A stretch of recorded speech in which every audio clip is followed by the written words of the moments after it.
Médico Bandeirantes. Muito bem, abrindo o Plantão Médico Bandeirantes de hoje, recebendo o cardiologista, o doutor Roberto Botelho. Tudo bem, doutor? Como vai? Seja muito bem-vindo, prazer enorme, hein? O prazer é meu de falar com vocês e com esse público tão habitual, porque a Band já virou um canal habitual de educação. Prazer. Isso mesmo, doutor. Aqui a gente tem, nesse quadro aqui no Plantão Médico Bandeirantes, a intenção mesmo de prestar serviço, de ajudar o nosso ouvinte a entender sobre diversos temas da medicina e saúde, e a gente abre espaço hoje aqui para falar sobre o colesterol, essa gordura fundamental aí para o funcionamento do organismo. Acontece, né, doutor, que tem aquela história, né, o colesterol bom e o colesterol ruim. A gente vai entender tudo isso hoje com o doutor Roberto Botelho, mas começar do começo então, doutor, o que de fato é o colesterol? Colesterol é uma gordura que faz parte do funcionamento do organismo. Ela faz parte do revestimento das células, ela é parte fundamental da produção de hormônios, das defesas corporais. Então, é uma gordura muito importante para a vida.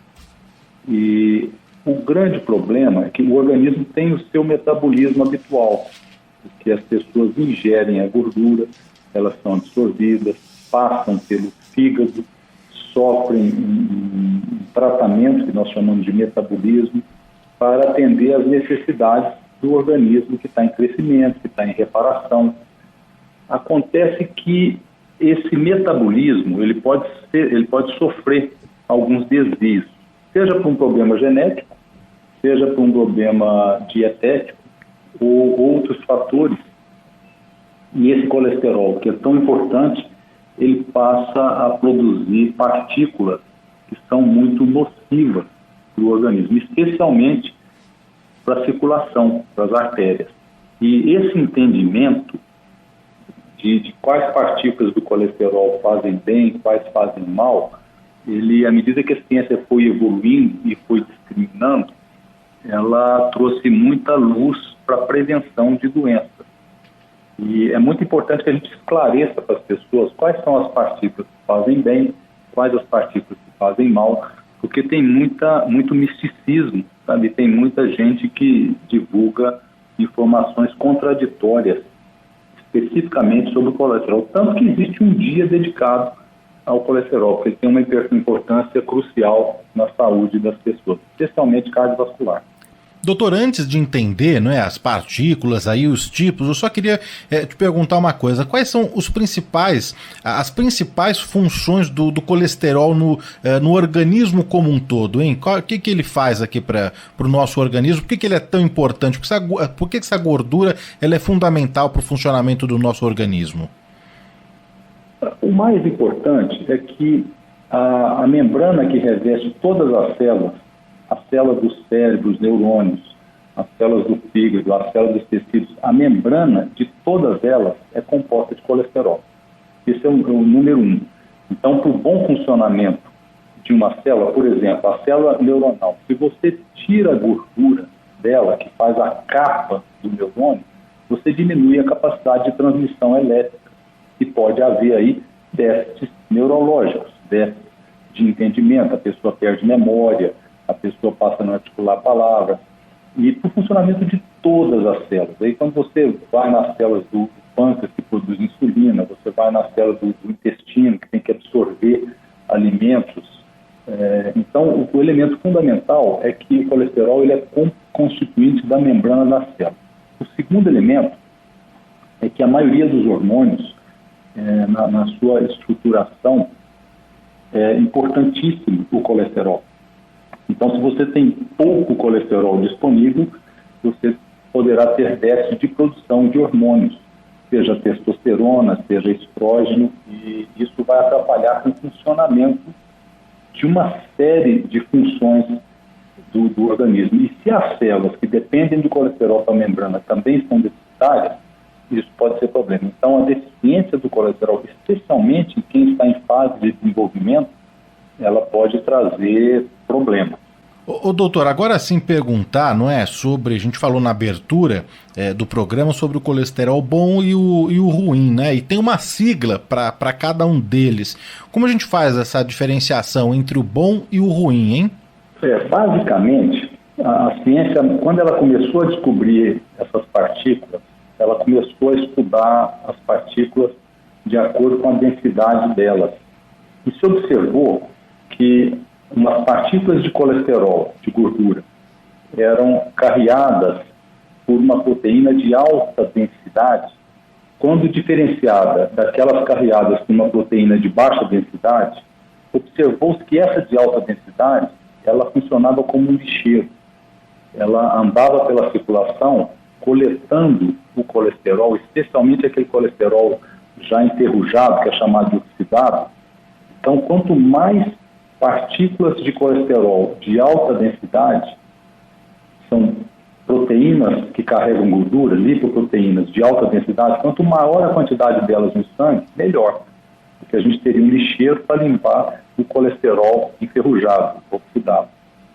E quanto menor a densidade delas, essas lipoproteínas, que são proteínas que carregam gordura de baixa densidade, mais tóxicas elas eram para o organismo.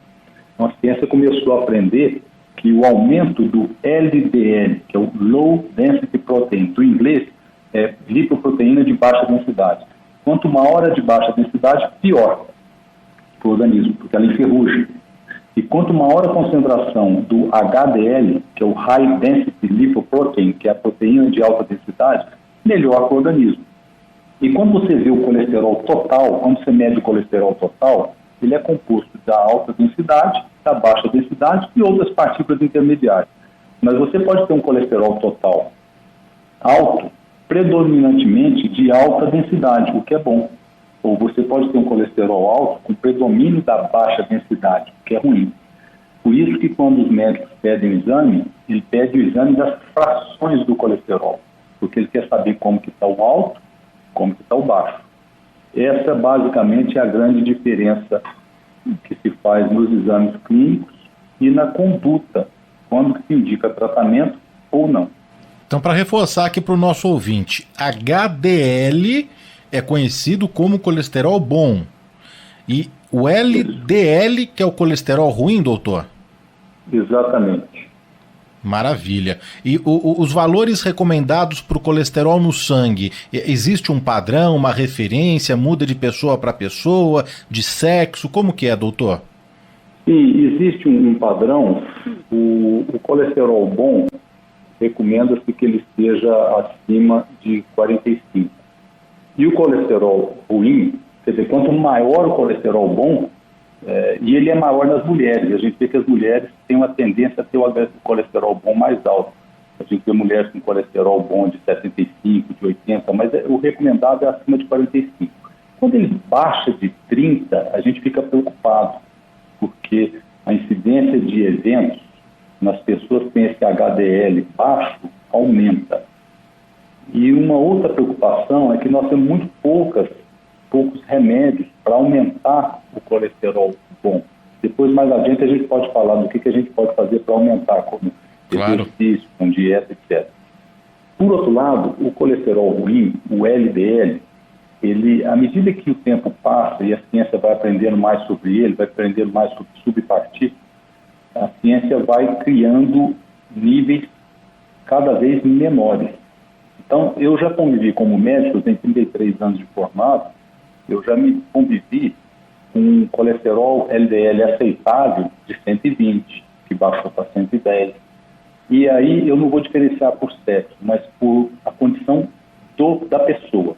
Uma pessoa que tenha um risco cardiovascular alto, ou porque teve um evento, ou porque tem uma placa de gordura já em artérias, como carótida, ou porque seja diabético, hipertenso, é extremamente recomendável que esse LDL seja muito baixo, tão baixo quanto 50, o que é uma meta ousada. Mas quando as pessoas não têm esses fatores de risco, não têm eventos prévios, uma pessoa que não tem nenhum histórico, é aceitável um LDL de 110. Então, essa variabilidade, isso é um recado muito importante para a gente passar para o ouvinte. que, por mais que a gente procure um número mágico e diferencie o bom do ruim por um número mágico, o fenômeno biológico ele é muito variável. Então, é fundamental que a gente analise cada situação, que o médico analise o risco de cada paciente. Então, eu tenho pacientes que eu quero um LDL abaixo de 50. E tem pacientes, tem pessoas que a gente tolera um LDL de 110. Aí que se põe na balança o risco-benefício do tratamento, dos efeitos colaterais dos remédios, das tolerâncias aos remédios. Então, não tem um número mágico, mas nós podemos ter pessoas para quem a gente recomende um LDL tão baixo quanto 50, e podemos ter pessoas que a gente recomenda um LDL tolerável ali de 110. De onde vem esse conhecimento? Estudos populacionais identificaram famílias em diferentes continentes que não desenvolviam aterosclerose. Não tinha aterosclerose nenhuma. Tribos indígenas que estavam isoladas da civilização que não desenvolviam LDL. E se observou que essas pessoas mantinham o LDL naturalmente abaixo de 50. Depois a ciência evoluiu, conseguiu identificar até umas proteínas que eram responsáveis por isso. A gente pode falar sobre isso, e a ciência já criou, até sintetizou essas proteínas. E algumas famílias produziam uma proteína que facilitava a captação do colesterol no fígado. Mas, respondendo à sua pergunta, nós temos os limites aí. Recomenda-se um HDL acima de 45, um LDL abaixo de 110. De acordo com o risco das pessoas, ele pode ser tão baixo quanto o recomendado de 50. Estamos conversando aqui na Rádio Bandeirantes com o Dr. Roberto Botelho, que é cardiologista intervencionista e diretor de comunicação da Sociedade Brasileira de Hemodinâmica e Cardiologia Intervencionista. E hoje, participando aqui do Plantão Médico Bandeirantes, o tema de hoje é colesterol. O Dr. Roberto está aqui para ajudar a gente a entender tudo sobre essa gordura que é fundamental aí para o funcionamento do nosso organismo. O controle do colesterol, ele deve ser feito de quanto em quanto tempo, e é somente pelo exame de sangue que a gente consegue detectar os valores aí, doutor? Sim, é só através do exame de sangue, e isso é uma informação muito importante, porque não há sintomas, né? As pessoas podem ser completamente assintomáticas, acharem que tem uma vida normal, que não tem nenhum fator de risco, e você pode fazer exame de sangue e detectar colesterol alto. Aqui eu chamo atenção para famílias que têm um distúrbio genético do controle do colesterol, que nós chamamos de dislipidemia familiar. Essas famílias carregam genes que fazem o colesterol subir. Então, é preciso investigar em quem tem o colesterol muito alto, e você investigue as famílias desde cedo. Então, não é incomum que essas famílias tenham jovens, dos seus 12, 13 anos, desde a cidade, já tendo um colesterol mais alto. Então, te respondendo, o exame de sangue é fundamental. Você não consegue avaliar o colesterol por outra técnica.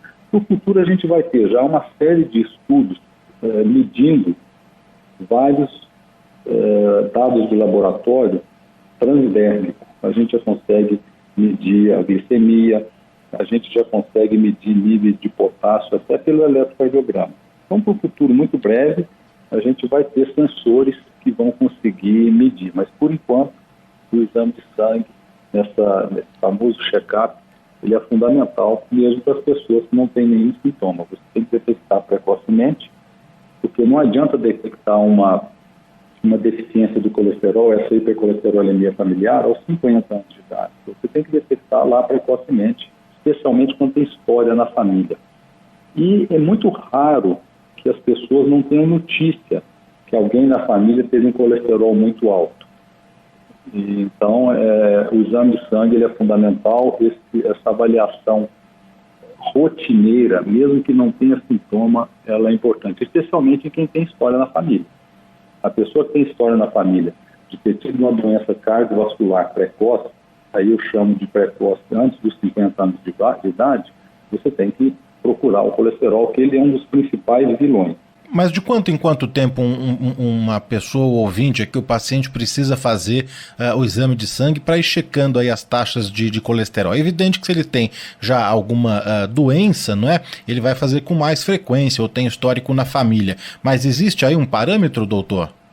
Não, quando a pessoa faz a sua avaliação e o colesterol é normal para a idade, é recomendável que ele faça a avaliação pelo menos anual, porque à medida que o tempo passa, a nossa capacidade de metabolizar o colesterol vai piorando. E os fatores externos, né, o sedentarismo, a dieta, o tabagismo, esses fatores externos também interferem na capacidade de metabolismo do colesterol. Então, para quem detecta pela primeira vez um colesterol normal, fazer uma avaliação anual. Agora, aquele que tem o colesterol alterado vai depender desse valor e ele vai seguir a orientação do médico dele, porque de acordo com o valor, ele vai receber orientações de dieta, de exercício físico e de medicamentos muito variados. E de acordo com o medicamento, é preciso avaliar não só o colesterol, mas os efeitos colaterais desses medicamentos. Doutor, muita gente fala na relação do colesterol alto com AVC, com infarto, com pressão alta, mas quais outras doenças, não tá relacionado aí com os índices elevados do colesterol?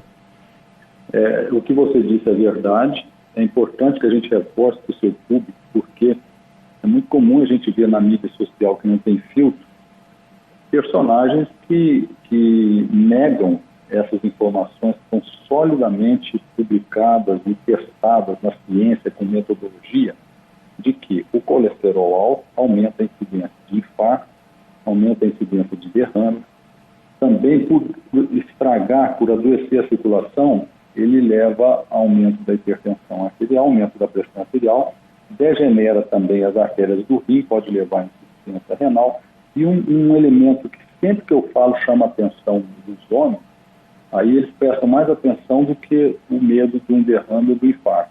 Impotência. A impotência sexual, ela é mais precoce nas pessoas que têm, porque há uma degeneração das artérias, e a degeneração das artérias que diminui o sangue do tênis e traz mais impotência. Mas isso é que chama a atenção do homem. Ele vai ao consultório e se preocupa pouco com esses outros elementos, porque hipertensão não traz sintomas.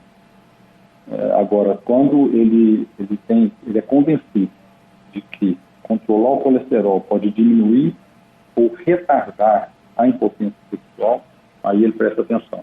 Porque nós estamos falando de doenças que não têm sintomas. É verdade. Porque quando a pessoa tem uma febre, tem uma dor de cabeça, tem uma dor na articulação, ela vai procurar o médico, Danilo. Agora, se ela está com a pressão fora do nível, ou se está com colesterol fora do nível, ele não vai ter sintomas. E o que é pior? Às vezes, a pessoa vai até o médico sem sintomas. Aí o médico acha uma alteração no colesterol, prescreve o remédio e ele passa a ter efeito colateral do remédio. O que ele vai fazer? Vai parar com o remédio. Porque se ele não acredita no benefício do tratamento, e se ele é alimentado por informações incorretas de que o tratamento não é necessário, ele para. Então, o grande desafio da medicina é convencer as pessoas a aderirem a tratamento para essas ameaças assintomáticas. A ameaça assintomática, ela é um grande problema de saúde pública. Existe um grupo que é mais suscetível aí a desenvolver o colesterol alto, o adulto, o idoso, ou por gênero também, homem e mulher? Uma criança, um adolescente já pode ter colesterol alto, doutor?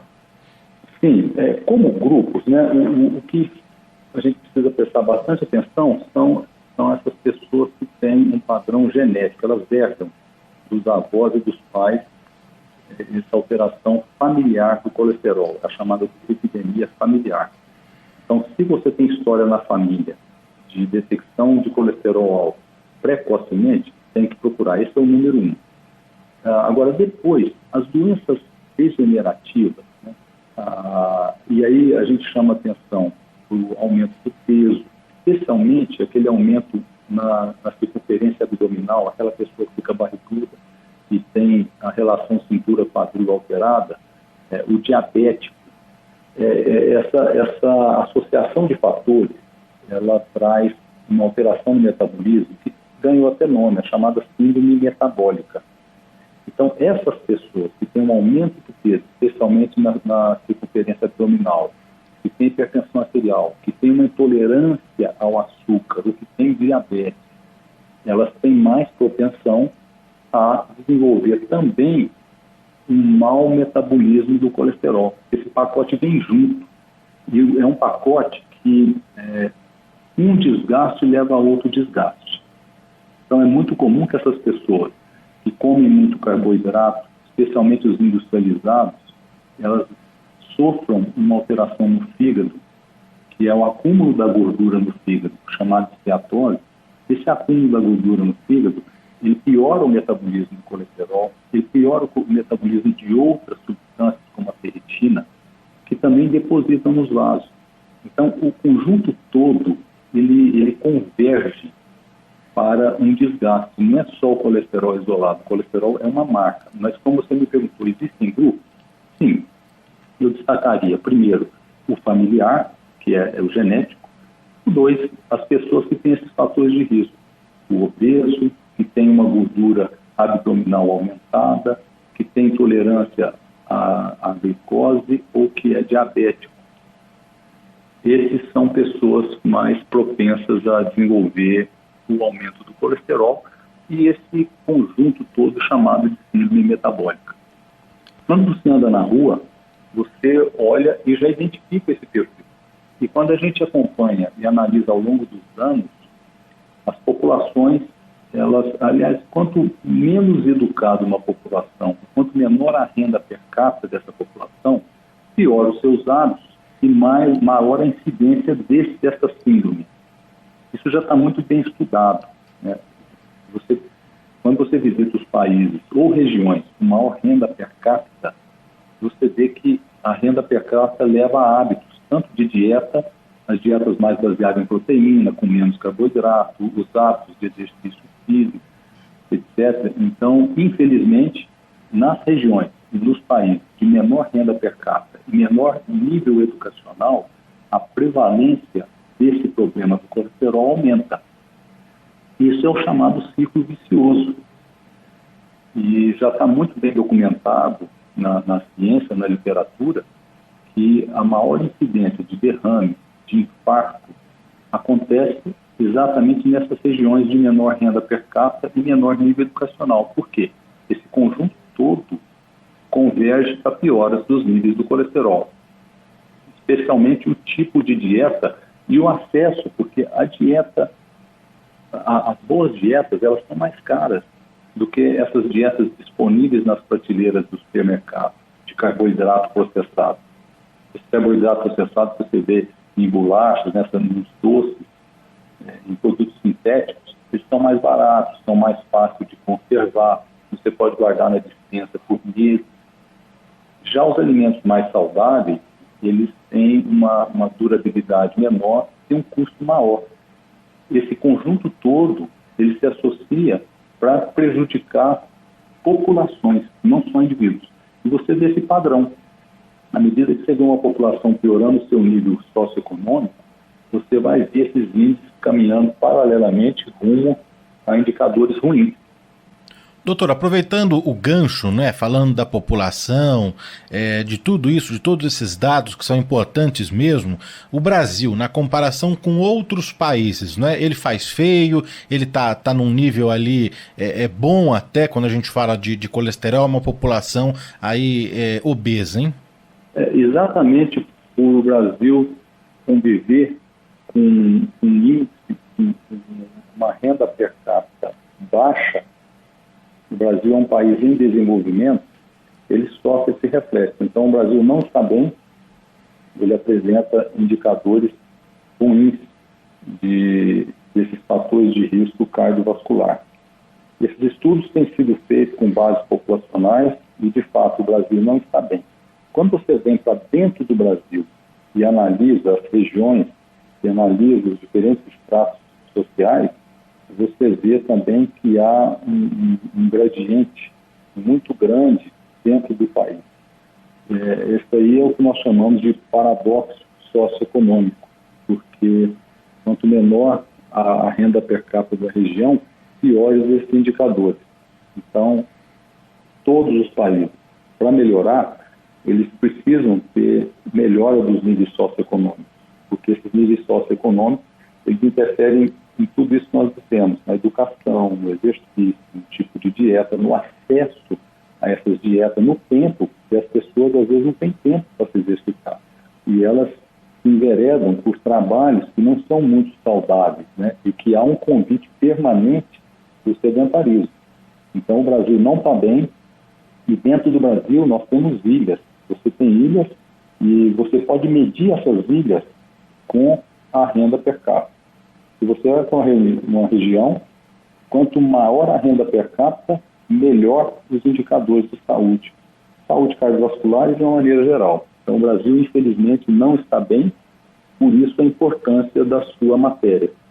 Estamos conversando aqui na Rádio Bandeirantes com o Dr. Roberto Botelho, que é cardiologista intervencionista e diretor de comunicação da Sociedade Brasileira de Hemodinâmica e Cardiologia Intervencionista, hoje ajudando o ouvinte aqui da Rádio Bandeirantes a entender sobre o colesterol, né? A gente já falou das causas também, explicou para o nosso ouvinte, né, o que é o colesterol bom, o que é o colesterol ruim, né? Aquelas siglas que às vezes confundem mesmo, mas o doutor deixou claro aqui para o nosso ouvinte que HDL é a sigla do colesterol bom e LDL é a sigla do colesterol ruim. E entrando aqui um pouco, doutor, no tratamento, né? O tratamento para o colesterol, o que ele é feito? Ele é feito com medicação ou uma mudança aí alimentar já basta para o combate ao colesterol, hein? A mudança alimentar ela consegue interferir em 20% do nível do colesterol plasmático. Então, o médico já consegue antever, de acordo com o nível do colesterol do seu paciente, se basta a dieta, exercício físico e esses hábitos que nós chamamos de não farmacológicos.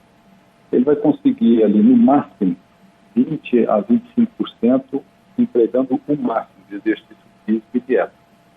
Quando o nível do colesterol está muito acima dessa margem de 20 a 25, é recomendável o uso dos medicamentos para baixar o colesterol.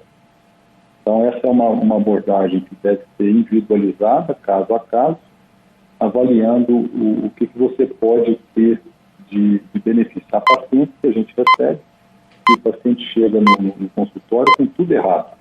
Ele dorme mal, ele come mal, ele não faz exercício.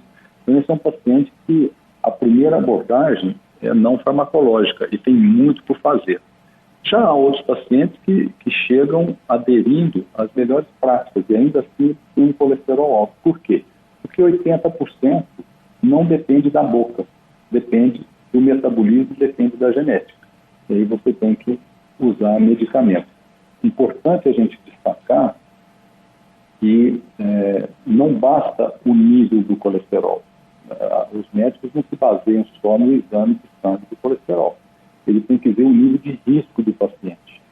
Então, há pessoas que têm um nível de colesterol acima do recomendável, mas eles não têm outros fatores de risco.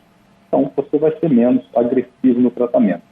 E há pessoas que chegam ao seu consultório já com histórico pesado, de ter tido um evento no coração, de ter tido um evento na carótida, ou de ter documentado no exame de imagem uma placa de gordura numa artéria do coração ou na aorta. Então, o médico não vai se basear só na medida do colesterol, ele vai associar essa medida com o quadro de risco do paciente. E hoje há verdadeiros algoritmos que já recomendam automaticamente o que fazer com um ou com outro paciente, individualizando o tratamento para cada um. Mas, claro, a gente começa com dieta, com exercício e combater os fatores de risco que nós podemos controlar, como o tabagismo, como a atividade física, etc. Mas fazendo o tratamento com a medicação, né, e o colesterol, as taxas diminuindo, o paciente já para com esse remédio ou ele tem que tomar para a vida toda, hein, doutor? É muito importante essa pergunta, porque é muito comum a pessoa adere ao tratamento por um período e os níveis vão abaixar e ele para. Mas não é assim. Então, a sua pergunta é importante e a gente tem que responder com bastante objetividade.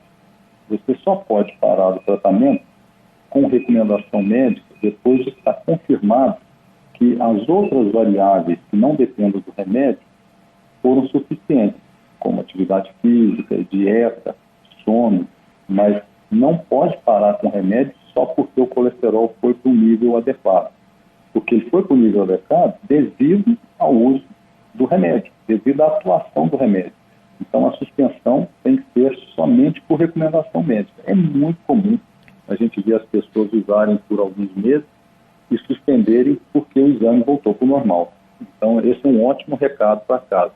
Não se deve suspender porque os níveis chegaram ao normal. Se você suspender o remédio, o problema voltará e o nível do colesterol aumentará. A suspensão só pode ser feita com indicação médica. E eu reforço, já tive pacientes que eu suspendi os remédios, sim.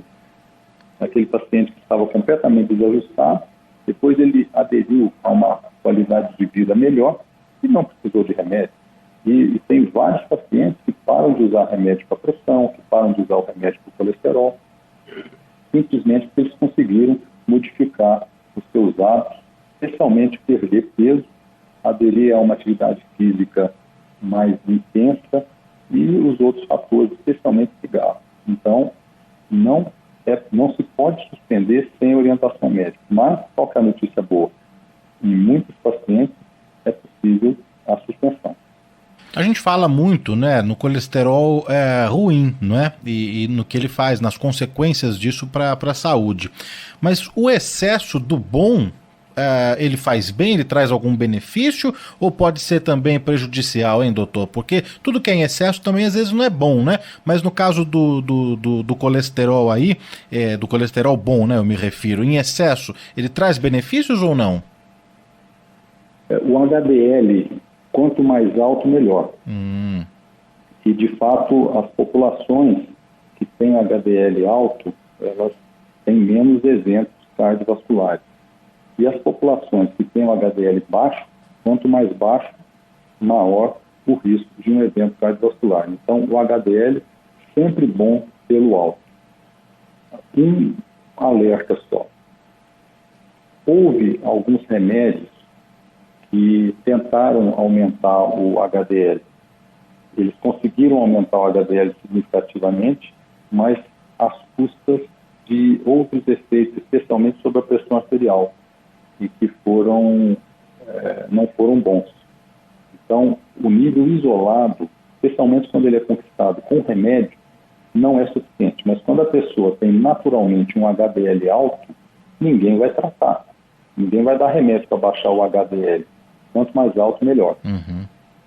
Doutor, queria sua ajuda agora para apontar aqui para os nossos ouvintes, não é, quais alimentos que a gente deve evitar, não é, para diminuir então o colesterol ruim e quais alimentos a gente precisa consumir para aumentar a taxa do colesterol bom. Numa tabelinha aí, doutor, o que a gente precisa evitar e o que a gente precisa passar a consumir, hein? Danilo, esse é um tópico que, felizmente, ganhou muita informação nos últimos anos. E o que se observa é que as dietas, de uma maneira geral, elas decidem de onde vão tirar energia. Então, o grande problema é você não equilibrar a sua geração e consumo de energia. Há dietas que cortam o grande vilão do colesterol, que não é a gordura, é o carboidrato. Então, quando a sua fonte de energia ela é rica em carboidrato, em açúcar, você come massa, você come pão, você come doce, o seu organismo tem muita riqueza de energia a partir dessa fonte. O que ele faz? Ele guarda, ele deposita a gordura, porque está sobrando o carboidrato, que é a primeira fonte de energia que o organismo busca. Por outro lado, quando a gente vai para o outro extremo e tira o carboidrato, pessoas que não comem carboidrato de maneira nenhuma, a única fonte de energia, o organismo vira para consumir gordura. Ao consumir gordura, ele passa a queimar a gordura corporal e, nesse aspecto, preocupa menos o que ele ingira de gordura. Então, a pessoa pode ter uma comida gordurosa desde que ela não coma carboidrato. Entre esses dois extremos, que é uma dieta sem carboidrato e uma dieta com carboidrato, há uma grande variedade de opções de acordo com a tolerância de cada um. Então, há uma centena de sugestões de dietas.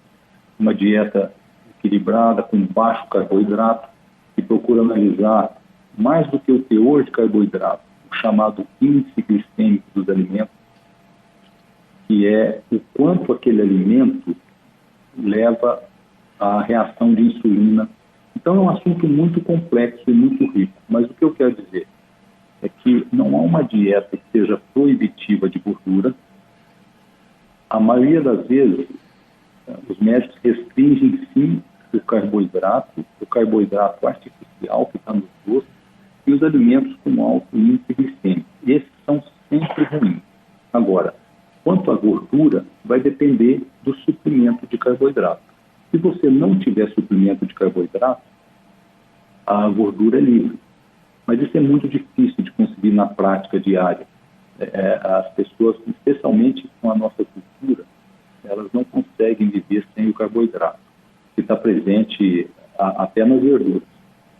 Então, essa variabilidade é muito recomendável que as pessoas procurem uma orientação específica. É muito difícil de passar aqui, mas o que eu digo é o seguinte, não tem limite.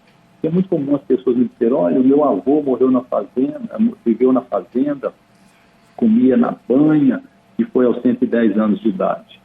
Você pode ir lá ver que a atividade física dele era intensa, ele não tinha acesso aos carboidratos processados, que a gente vê na cidade, ele comia os carboidratos que estavam junto com fibra, que tinham baixa absorção, baixo índice glicêmico. Então, o recado que a gente passa é evitar os carboidratos artificiais, bolachas, doces, essas quitandas todas, isso é muito ruim. E quanto menos carboidrato, quanto menor o índice de carboidrato que você tiver na sua dieta, mais liberdade você vai ter para ingerir as gorduras. E encontrando esse equilíbrio é encontrado com essa medida do colesterol no sangue, e você deixar os seus níveis abaixo daquele nível recomendado, dependendo do seu fator de risco. Mas então é legal procurar um nutricionista para fazer esse acompanhamento também, um nutrólogo, além do acompanhamento com um cardiologista, doutor, é isso? Isso, eu acho fundamental, porque existe aquela máxima, né, que o peixe morre pela boca. É muito comum que as pessoas tomam no café da manhã um belo suco de laranja ou de melancia, que tem altíssimo índice glicêmico, porque no suco você tira a fibra e só deixa o açúcar. Não adianta essa pessoa fazer restrição de gordura ou tomar quilos de remédio. Ele está comendo muito mal.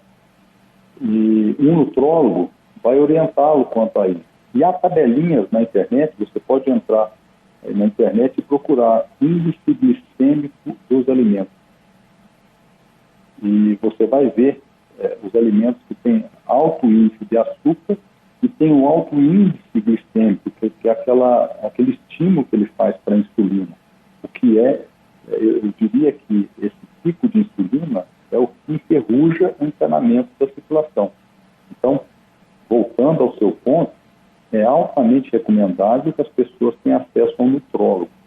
E hoje você tem acesso a um nutrólogo até por telemedicina. Você tem sites que orientam e que informam as pessoas e conseguem individualizar. E vou dizer, no futuro muito breve, nós teremos já robôs respondendo a algoritmos e orientando pessoas. Porque os robôs já vão pegar essas informações de grandes bases de dados e vão conseguir orientar pessoas quanto às suas dietas, especificamente para cada um.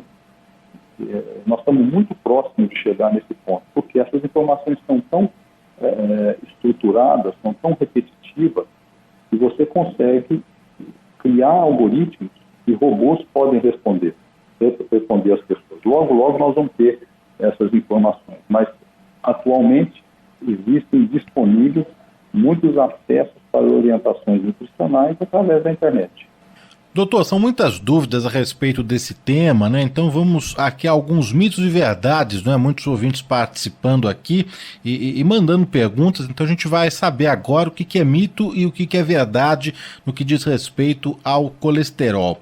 Pessoas magras não possuem colesterol alto, doutor? Também, ótima colocação, isso é um mito, isso não é verdade. Há pessoas magérrimas que têm o colesterol muito alto, especialmente o familiar. E há pessoas muito acima do peso que têm o colesterol absolutamente normal. Não há nenhuma correlação do peso corporal. Há uma correlação melhor do índice de gordura abdominal, não o peso corporal total. Então, isso aí não é mito. Isso não é verdade, isso é um mito. O peso não se correlaciona com o colesterol. Os problemas de colesterol só acometem o sexo masculino? Também é mito, ele acomete ambos os sexos e observa-se que com o passar do tempo as mulheres vêm adotando cada vez mais responsabilidades e dupla jornada, tabagismo, sedentarismo, estresse, e ele passa a ter um impacto até maior na mulher, especialmente após a menopausa. O impacto do colesterol ruim na mulher após a menopausa é pior do que no homem. Doutor, aqui tem uma sequência aqui no que diz respeito à alimentação, né? Então vamos ver se a gente consegue esclarecer aqui para o nosso ouvinte. Diz aqui, comer ovos aumenta o colesterol, isso é verdade? É verdade. Uma gema de ovo tem 300 miligramas de colesterol, que é a necessidade de um dia inteiro de uma pessoa. Então a pessoa que come uma gema de ovo já ingeriu o valor diário de colesterol total. Porém, como nós discutimos, você tem diferentes pessoas e diferentes metabolismos. Há pessoas que não comem carboidrato e dependem da gordura para sua energia e que podem comer vários ovos ao dia e mantêm o colesterol baixo. E mais importante, não oxidam o colesterol. Então, ovo aumenta colesterol sim, ovo tem colesterol sim, mas é proibido comer ovo? Depende do estilo de vida dessa pessoa. Atleta de alta performance que queime muita energia e que não consuma carboidratos, especialmente esses carboidratos, esses alimentos de alto índice glicêmico, eles podem sim ter liberdade no consumo de ovos. Sobre a carne de frango, é verdade que tem menos colesterol do que a vermelha? Sim, as carnes brancas têm menos, não só do frango, mas também a do porco. Ela tem menos do que a carne vermelha. É verdade. Queria aqui no Plantão Médico Bandeirantes de hoje agradecer muito a participação do doutor Roberto Botelho, que é cardiologista intervencionista e hoje participou aqui conosco falando sobre colesterol. Você pode seguir e acompanhar aqui no Instagram, @SBHCI. Esse é o Instagram da Sociedade Brasileira de Hemodinâmica e Cardiologia Intervencionista. Além tem mais um perfil aqui para a gente compartilhar com os nossos ouvintes, Coração Alerta. Coração Alerta. São esses dois, não é, doutor? Exato, Danilo. Foi um prazer falar com você. Esses são dois canais que a sociedade mantém uma comunicação com o público, especialmente o Coração Alerta. E em programas como o seu, nós temos um impacto maior do que um consultório. Isso aí é chamado, na língua inglesa, de awareness, ou é a conscientização. E se a gente conseguir sensibilizar essas pessoas para que elas procurem, especialmente, como eu disse, por essas doenças não darem sintomas. Eu agradeço em nome da sociedade essa oportunidade que você nos dá de chegar às pessoas. Doutor, até uma próxima. Um abraço grande e bom fim de semana, hein? Para você também. Um abraço.